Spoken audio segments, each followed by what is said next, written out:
Biology Part 104.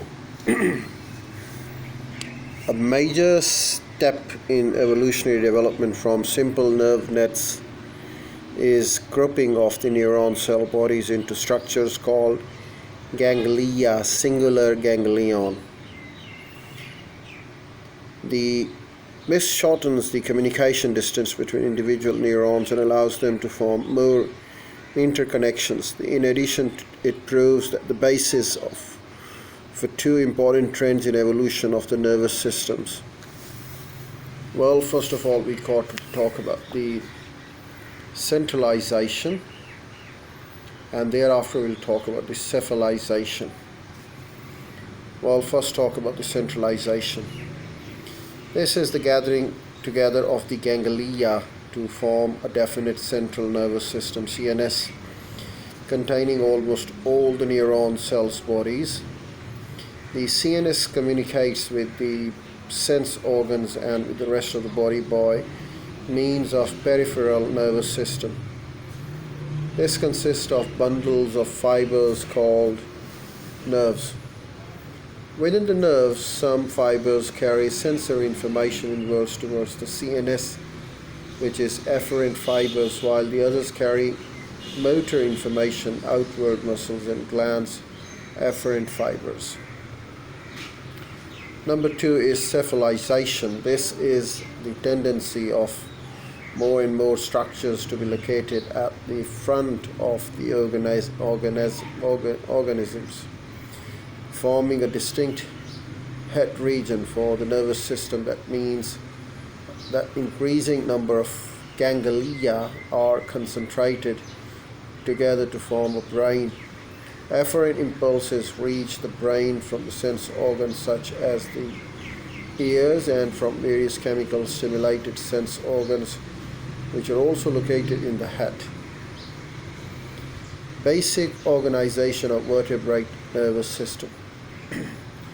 The basic structures of vertebrate nervous system is best understood from the embryological development. As you can see in the figure, that the nervous system develops initially from a fold in the outer cell layer and ectoderm of the embryo. This fold becomes a deep groove, which is then closed off at the top of a form of a hollow neural tube running along the back of the animal.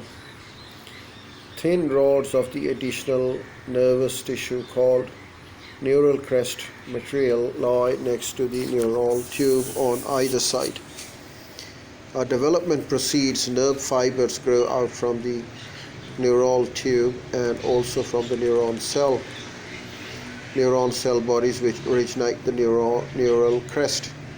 Eventually these fibers extend to all parts of the body.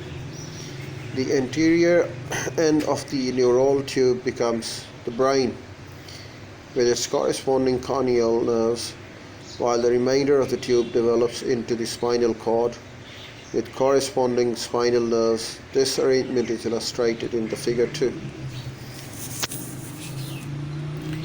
And I'll continue talking about the same. Next we have got the structure of the spinal cord.